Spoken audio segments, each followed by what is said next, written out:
Hey guys, I finally got some taillights, LED ones, but you're gonna have to wait till the end of the video to see what happened.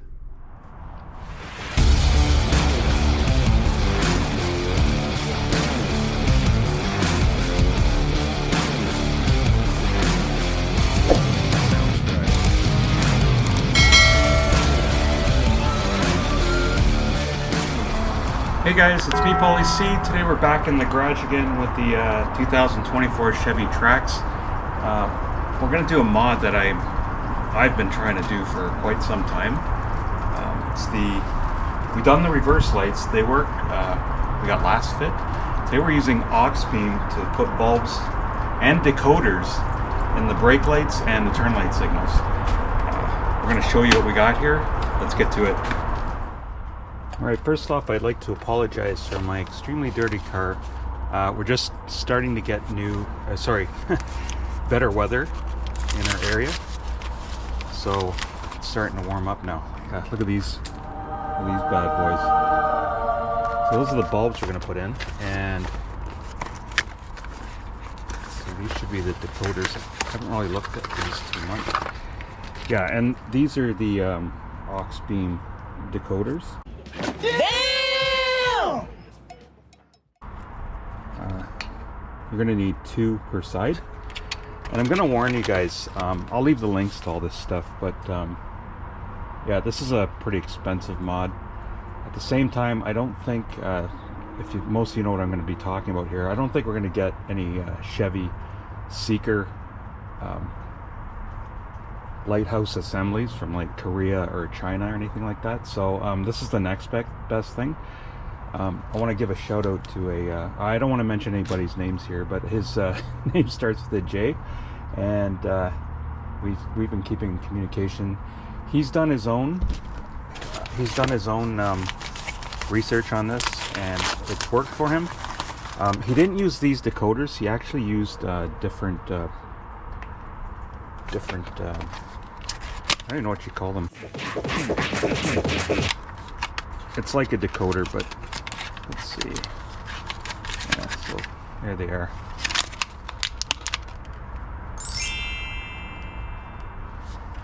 Kind of nice looking. All right, so we're gonna get those put on. Yeah. So the word I was looking for, I stumbled upon it, was a resistor. Le who? The her. Friend Jay was using a resistor instead of one of these. I'm just hoping these work. We haven't tried them out yet, so let's get to it. Alright, so we're going to take out the assembly. So you're going to need a flathead screwdriver and a little tool like this, like a hex-like tool. I don't know if you can see that. So put that down, pop these little caps off. Okay.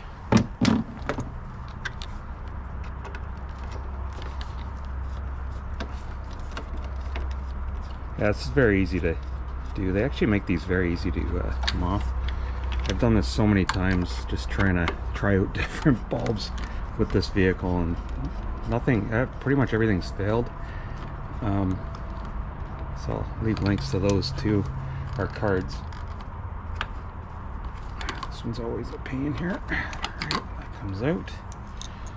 And this pretty well just pops back.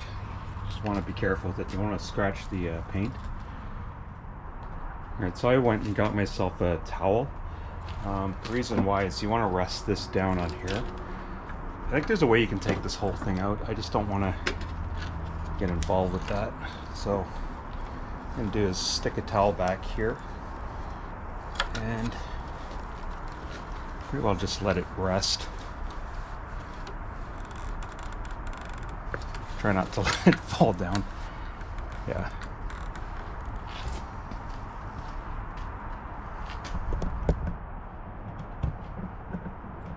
There we go.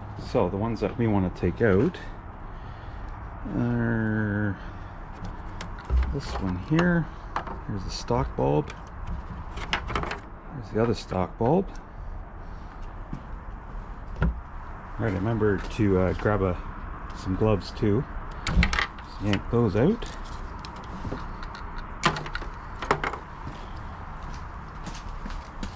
And you got to pay attention here because you don't want that. Okay, there we go. Now we're good. So pretty much I'm just going to grab the decoder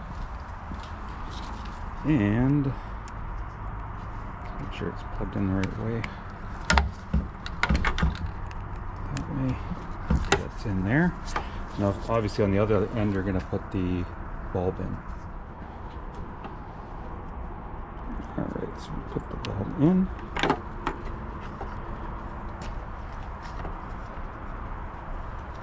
And I'm just going to do a little test here. Got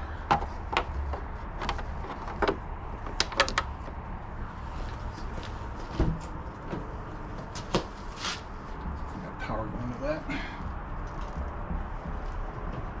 Oh, that's not so far. It's the other way around. Sometimes they're a little tricky here. Come on, stay.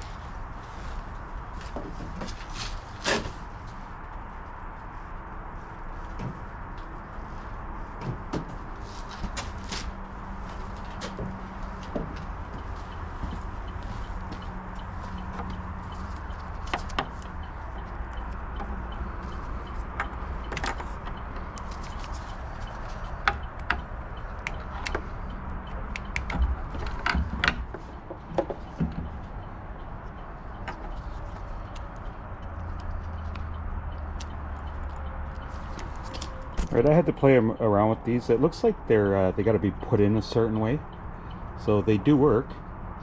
Just got to make sure everything works here. All right, guys, just a little bit of fooling around with switching the polarity back and forth. They do work. They might look a little funny, but okay, these ones aren't blinking. I don't know if you can see those. Yeah, they're not blinking. So we're going to put them back in the housing and check them out. Now, polarity is very important, both with the decoder and the bulb itself. So you got to be very careful with that.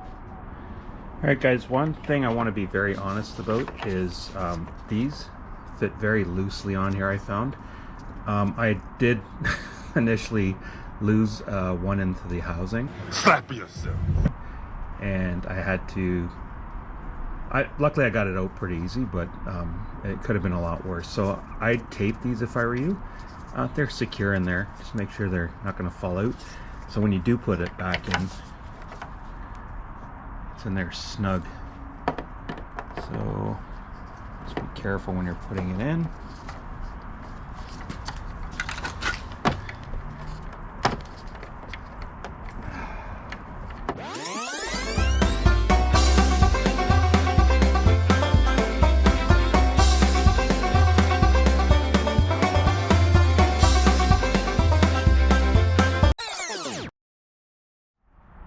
I had to fool around with it too. It's almost like it's almost not the right size, but it's not moving.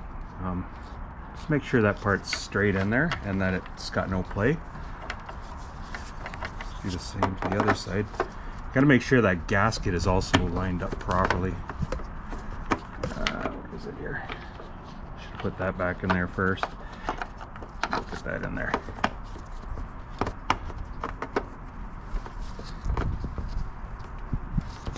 Yeah, see, both sides got to be, oh, sorry about that, pretty much exact. There we go. All right, guys, I want to just do a little comparison. You can see the dull looking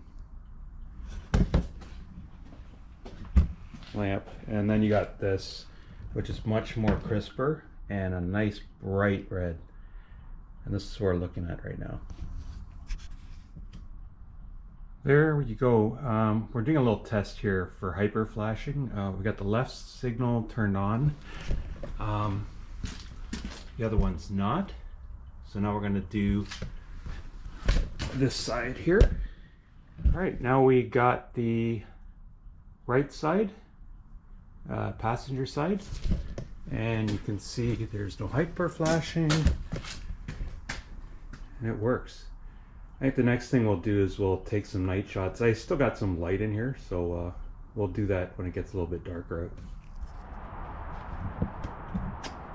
Alright, so the next thing you want to do is get all these loose pieces and try to get them into this little crevice so everything's off to the side.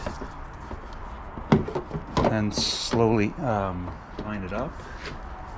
Where are we here? Make sure nothing's in the back there.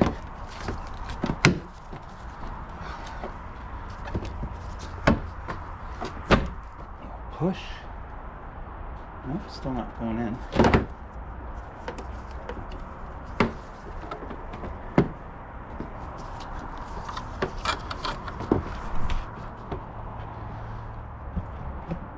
Yeah, so it might take a little bit of like figuring out where to put those pieces, but they're nice and snug in there and they're not going anywhere.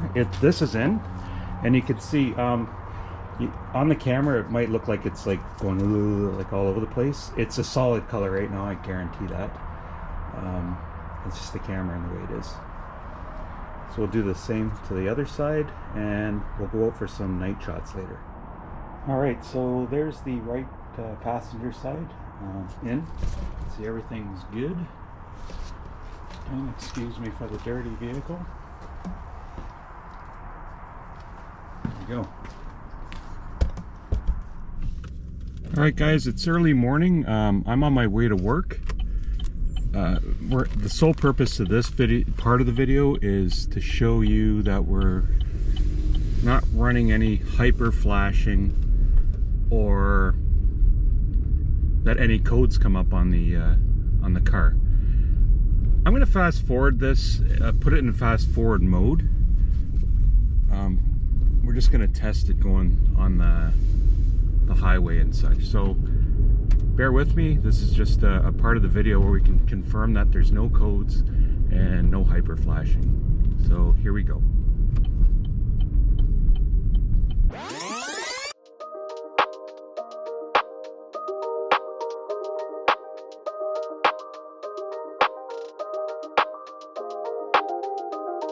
Soundstripe.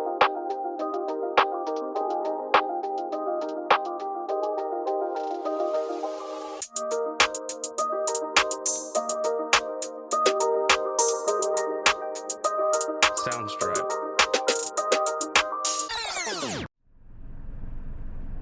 Right guys, I've arrived at work. I have to be honest with you, during the ride here, the tire pressure monitor light, as well as the front right and left rear, showed that there was nothing there, like no air in the tire. Just like those double lines that they put there when it's not reading.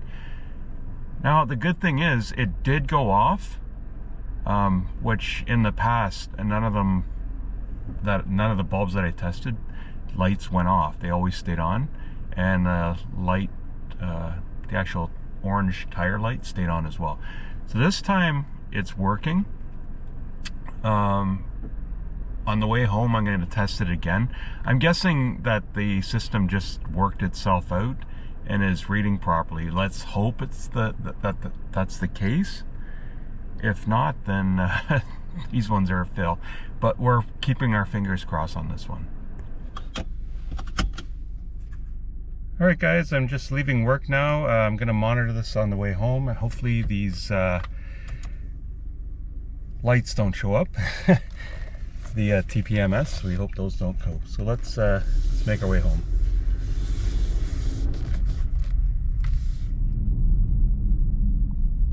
Just a little note guys, I do have the lights on. I didn't even put an account that my automatic lights were on this morning, which would trigger anything to go off. So we're going to test it from here. As you can see, I'm getting a service tire monitor system. Not sure what causes this. But you can see.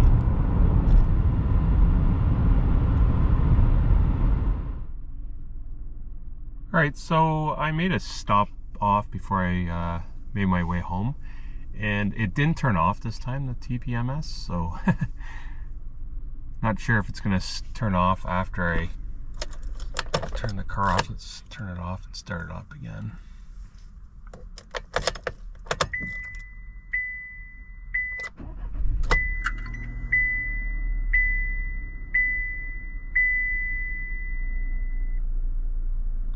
Yeah, so it's turning on when you turn the car on now. I'm gonna turn the I have the lights on too. Let's turn the lights off and do that.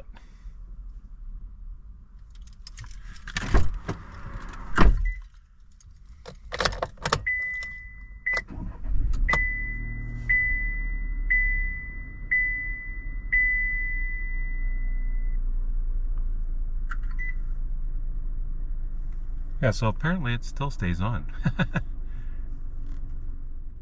Alright, so guys, on my way home, the traction went off. Or sorry, not the traction, the TPMS. Idiot! Ended up going back off again. I don't know what the issue is of this is with the lights and this electrical system, but I don't put the blame on AUXBEAM. This system that they put in this car is very sensitive to different things. Well, you've seen in my other videos, the backup lights, how long it took me to find the correct one for that through members of forums and here on YouTube. So it's just, like I say, I don't blame AUXBEAM. I'm going to keep these in here, and I like them. They work fine. All it does is it's tripping this thing. Like you can see right now, it's fine. But I'm going to keep them. So there you go. Alright guys, here's a bit of the night shots. That's not even with the brake lights on, that's just the running lights. So anyways, it's the night shots. That's going to be it for the video. If you like this video, please like, share, subscribe, comment. Don't forget to check out the Chevy Trax group and the Chevy Trax forum.com. I'll leave the links in the description. Until next one, we'll see you. Have a good one and stay safe. Bye.